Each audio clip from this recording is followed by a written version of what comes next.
Welcome to the Marketing Behind Rapid Growth, the podcast where we explore the strategies, decisions, and growth engines behind some of the world's most successful technology companies. Today we're talking about Calendly. At first glance, scheduling seems like a tiny problem. It's not the kind of challenge that inspires headlines. It's not artificial intelligence, or it's not social media, it's not cryptocurrency. And yet millions of professionals spend countless hours every year trying to solve it. A simple meeting request often turns into a chain of emails. Does Tuesday work? No, what about Wednesday? I'm traveling. How about next week? Multiply that across dozens of meetings every month, and the productivity loss becomes enormous. For most people, it's simply an accepted frustration of professional life. For Topi Awotona, it became a business opportunity worth billions. The story of Calendly is not just about scheduling software. It's about recognizing friction that everyone accepts, removing it so effectively that people can't imagine going back, and building a growth engine where every customer naturally becomes part of the acquisition strategy. It's also a story about what happens when a product-led company grows large enough to believe it can accelerate success through traditional sales, and why that nearly undermined the very model that made it successful. 3 failures before one success. Before Calendly, Topi Awotona was close to giving up on entrepreneurship. He had already experienced multiple startup failures. There was a dating platform that never launched, an e-commerce business selling projectors, a grill company operating in a low-margin industry. None of them became meaningful successes. Looking back, Awotona later admitted that many of those businesses were built around financial opportunities rather than genuine conviction. He was looking for ways to make money, not necessarily problems he deeply cared about solving. Then something happened during his work in enterprise software sales. He encountered a problem that annoyed him repeatedly. Scheduling meetings, not just occasionally, constantly. One meeting involving multiple stakeholders could generate endless email threads and coordination headaches. And despite the obvious pain, existing scheduling tools felt surprisingly poor. The category existed. Customers were already paying for solutions, but the experience remained frustrating. That realization became the foundation of Calendly. The market opportunity. Many founders avoid markets with competitors. Awotona saw competitors as proof of demand. If people were already paying for imperfect products, then a better solution had a chance to win. But he noticed something interesting. Most scheduling tools were built primarily for the person sending the invitation. The recipient's experience was often treated as an afterthought. Complicated interfaces, confusing workflows, broken time zone handling, too many clicks, too much friction. Calendly would take the opposite approach. The recipient would become the center of the experience, because scheduling is not a one-person activity. It's a two-person interaction. And if one side dislikes the experience, the system breaks. This insight seems obvious in hindsight. At the time, it became a powerful differentiator. Betting everything. Unlike many startup founders who raise capital immediately, Awotona took an unusually personal risk. He emptied his retirement savings.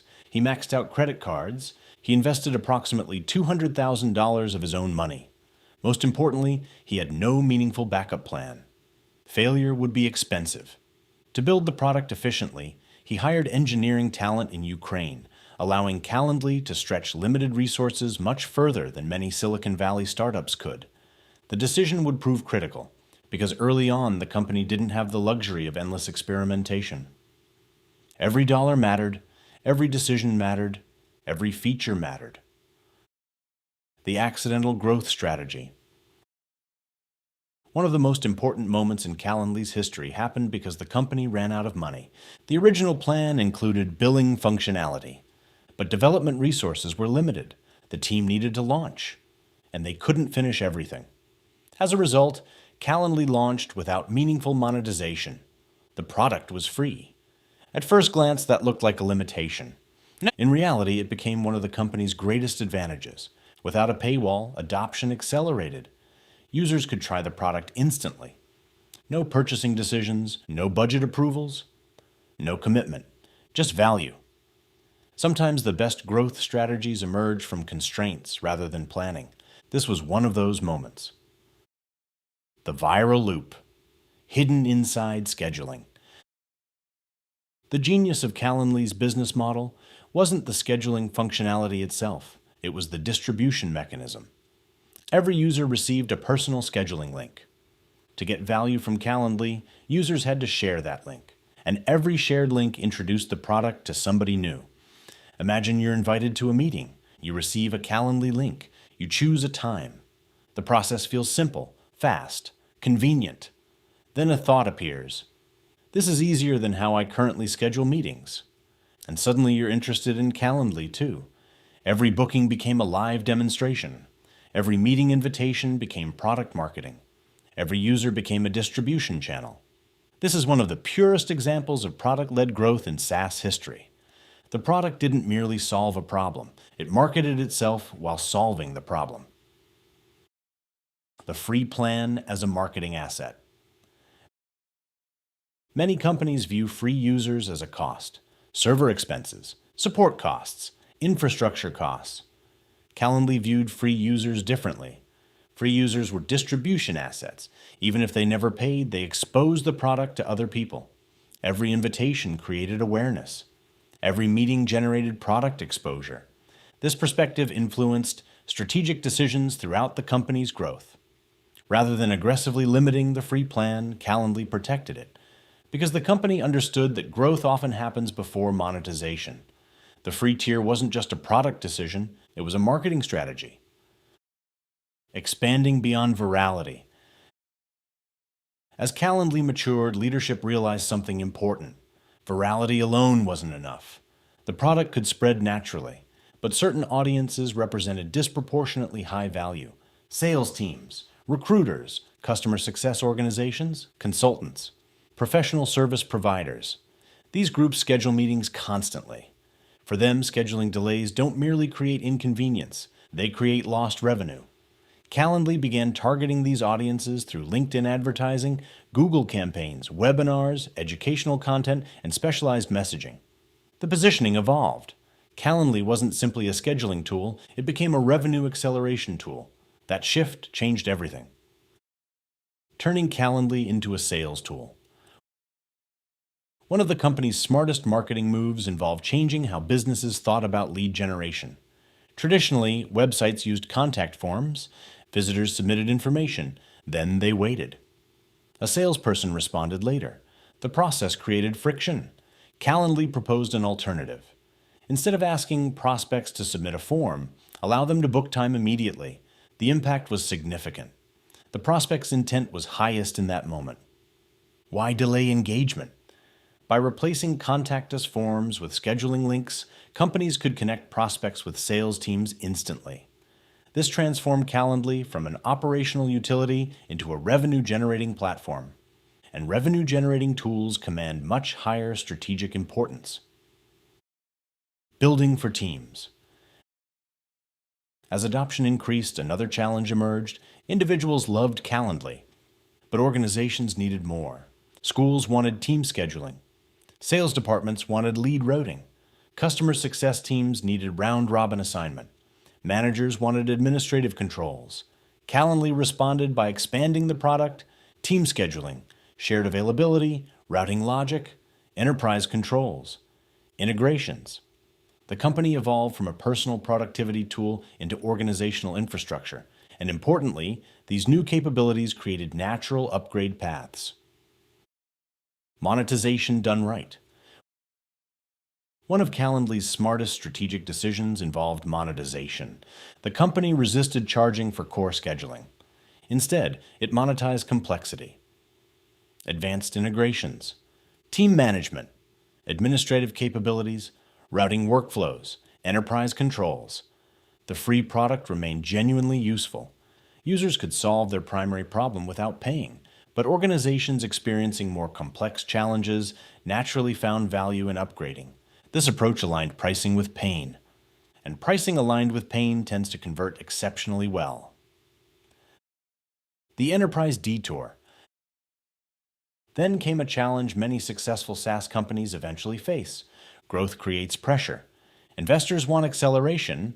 Leadership wants larger contracts. Enterprise revenue becomes increasingly attractive. Following a major funding round and a valuation that reached approximately $3 billion in 2021, Calendly aggressively expanded its enterprise sales efforts. More salespeople, more outbound activity, more top-down selling. Initially, the strategy seemed logical, but something unexpected happened. The sales team began closing deals that the product would likely have generated anyway. Customers who would have converted through self-service were now converting through expensive sales processes. Acquisition costs increased. Efficiency declined. The company wasn't necessarily generating more revenue. It was simply generating revenue differently and more expensively. This is one of the hidden dangers of hybrid go-to-market models. When product-led growth already works, sales can sometimes cannibalize rather than accelerate growth. Returning to discipline. As market conditions changed and growth capital became less abundant, Calendly was forced to reevaluate. The company reduced headcount, refocused resources, improved qualification standards, and returned to a more balanced model. Instead of using sales everywhere, it used sales where sales genuinely added value. Complex deals, large organizations, sophisticated buying processes. The lesson was powerful. Sales should complement product-led growth, not replace it, and certainly not compete with it. Strategic lessons. So what can founders and marketers learn from Calendly? The first lesson is that friction often hides enormous opportunities. Scheduling looked like a small problem. In reality, it affected millions of professionals every day. The second lesson is that free products can function as marketing channels. Calendly's free users generated awareness at a scale advertising could never have achieved efficiently. The third lesson is that distribution should be embedded into the product whenever possible. Every Calendly link became an acquisition event. Every invitation became a demonstration. The fourth lesson is that monetization should align with customer pain. Calendly charged for complexity rather than basic functionality.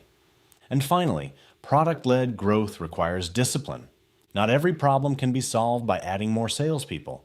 Sometimes the most effective growth engine is already inside the product. Conclusion. Calendly did not invent scheduling software. What it did was far more valuable. It perfected the behavioral mechanics that allowed scheduling software to spread. By focusing obsessively on the recipient experience, reducing friction, and turning every interaction into a potential acquisition moment, the company built one of the strongest product-led growth engines in modern SaaS.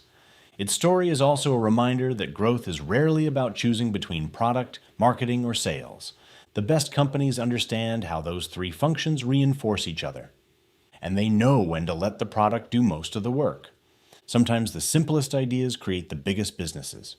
Calendly proved that even something as ordinary as scheduling a meeting can become the foundation of a multi-billion-dollar company when the experience is designed correctly.